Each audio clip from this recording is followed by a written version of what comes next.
और एक और बड़ी खबर युद्ध से जुड़ी हुई, चीन में बड़ा विमान हादसा हुआ। दरअसल ये एक और अगली खबर है, जहां विमान में 133 लोग सवार थे और कुनमिंग से ग्वांगजू जा रहा था। ये विमान के पहाड़ से टकराने की आशंका जाहिर की जा रही है। टकराने के बाद विमान में आग लग गई। अभी हालांकि 133 लोगों के बारे में कुछ ऐसी जानकारी निकलकर नहीं सामने आई है, लेकिन इंतजार सभी को है कि ये लोग सुरक्षित हों, ये 133 लोग जो हैं वो बच गए हों, उनका रेस्क्यू किया जा रहा है। पहाड़ी इलाके में कैसे रेस्क्यू किया जा रहा है इसके लिए थोड़ा हमें वेट करना होगा।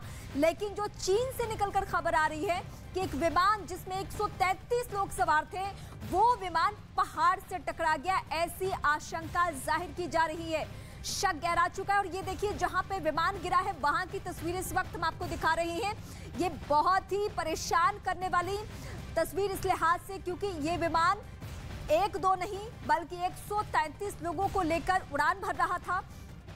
फिलहाल ऐसी खबर है कि अब ये गिर चुका है और गिरने के बाद, टकराने के बाद, पहाड़ से टकराने के बाद इसमें आग भी लग चुकी है। और आग लगने के बाद ये धुएं की स्थिति, फिलहाल ये तस्वीरें हम आपको चीन से दिखा रहे हैं। चीन की ये घटना है और कहा यह जा रहा है, आशंका ये जाहिर की जा रही है कि इस विमान में गिरने के बाद आग लगी है। ये टॉप एंगल से तस्वीरें इस बीच ली गई है। अब हालांकि इनपुट्स धीरे धीरे मिलने शुरू होंगे कि आखिर मौसम वजह रही या ये पहाड़ी रास्ते क्या अपने रूट से, जो हवाई रूट होता है उससे ये विमान भटक गया। कुछ पायलट को आइडिया नहीं लग पा रहा था। कुछ ऐसी बातें निकलकर अब सामने आएगी, क्योंकि दुनिया के इतिहास में हमने एक के बाद एक कई ऐसे विमान हादसे देखे हैं। लेकिन फिलहाल सबसे बड़ी चुनौती और सबसे बड़ी जो परेशानी है इस वक्त, ये खबर कि इस विमान में एक दो नहीं 133 लोग सवार थे। और क्या 133 लोग सुरक्षित हैं? ये जो इस वक्त टीवी देख रहे हैं, सबसे ज्यादा उन्हें भी यही बात परेशान कर रही होगी। और कुछ ही देर में ये इनपुट्स, ये जानकारी हम अपने दर्शकों से साझा करेंगे, ये अपडेट करेंगे कि 133 लोग किस स्थिति में हैं फिलहाल। क्या इस जगह पे आनन फानन में रेस्क्यू टीम को लैंड किया गया है? क्योंकि जो इलाका दिख रहा है वो बहुत ही दुर्गम इलाका, पहाड़ी इलाका है। वहां तक पहुंचना, वहां तक चॉपर को भी लैंड कराने में दिक्कतें आ सकती है, जिस तरीके से वो एरिया दिख रहा है आपको। तो चुनौती बहुत बड़ी है, लेकिन इस बीच उम्मीद हम फिर भी कर सकते हैं कि ये 133 लोग जो हैं, जो इसमें सवार थे, जो इस विमान में सफर कर रहे थे, वो सब महफूज हो, वो सभी सुरक्षित हो। लेकिन इस बीच एक जो तस्वीर सामने आई है नीरज, इस वक्त सबको यही जानना है कि 133 लोग किस हाल में हैं। थोड़ा इंतजार क्या और करना होगा इनके हालत के बारे में जानने के लिए? देखिए, इस तरह के हादसे में ये आशंका जरूर होती है कि ज्यादातर लोगों को अपनी जान गंवानी पड़ी होगी, लेकिन बहुत कुछ लोग ऐसे भी होते हैं जो इस तरह के हादसे से भी बच के निकलते। पहाड़ी इलाके में ये पूरा हादसा हुआ है। रेस्क्यू ऑपरेशन की शुरुआत हो गई है, जो हमें जानकारी मिली, लेकिन कहां तक रेस्क्यू टीम पहुंची है, किस स्तर पे वो है कि कितने लोगों को निकाल सके, क्योंकि पहाड़ी इलाका है, पहाड़ी इलाके से लोगों को निकालना बहुत मुश्किल होता है। सदर्न चाइना के जिस हिस्से में ये दुर्घटना हुई है वहां पहुंचना भी बहुत कठिन होता है। लेकिन जो वहां की मीडिया रिपोर्ट्स आई हैं उसके मुताबिक रेस्क्यू ऑपरेशन की शुरुआत हो गई है। हमें थोड़ा इंतजार बिल्कुल करना होगा कि कितने लोगों की मौत इस हादसे में हुई है।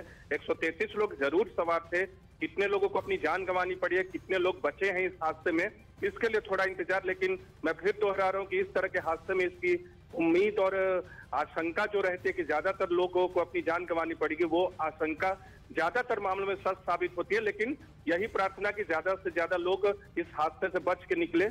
जी बिल्कुल, उम्मीद हम यही कर रहे हैं। नीरज, मैं अगला सवाल लूं उससे पहले दर्शकों को एक बार फिर से जरा दिखा दूं ये तस्वीर देखिए, ये तस्वीर पहाड़ी इलाके से, यानी कुछ ना कुछ ऐसी दिक्कतें जरूर पायलट के सामने आई होगी, चुनौती सामने आई होगी, जिसके वजह से ये बड़ा हादसा हुआ है। नीरज, हमारे सहयोगी हमारे साथ बने हुए हैं और कुछ मीडिया रिपोर्ट्स भी उन तक पहुंच रही है चीन के हवाले से। नीरज, मुझे आपसे ये जानना है कि क्या कुछ भी इस एंगल से पता चल पा रहा है कि क्या पायलट के सामने चुनौती थी? क्या पहाड़ी इलाके या जो रूट विमान का उससे भटक जाना और उसकी वजह से ये बड़ा हादसा? देखिए, एक जानकारी जरूर आ रही है वहां के मीडिया रिपोर्ट से, तक क्या कारण रहा, किस वजह से दुर्घटना हुई, ये जानकारी तो नहीं है अब तक आई है एग्जैक्ट। उसके लिए थोड़ा इंतजार करना होगा। इस तरह के बड़े हादसे में आप तुरंत बता नहीं सकते कि हादसा क्यों हुआ। लेकिन एक जो वहां के मीडिया रिपोर्ट में आई है कि 2 मिनट के अंदर सीधे बहुत ऊंचाई से बहुत नीचे विमान गिर गया, यानी 30,000 फीट या इस तरह का एक आंकड़ा जो वहां की मीडिया रिपोर्ट में सामने आया है कि 2 मिनट के अंदर विमान जो है वो इस तरह से गिरा है उस पहाड़ी इलाके में, और उसी के बाद ये हादसा हो गया। तो तकनीकी खराबी तो आई होगी, इसमें कोई दो राय नहीं है, इसमें कोई सवाल नहीं है, लेकिन क्यों हुआ ये हादसा?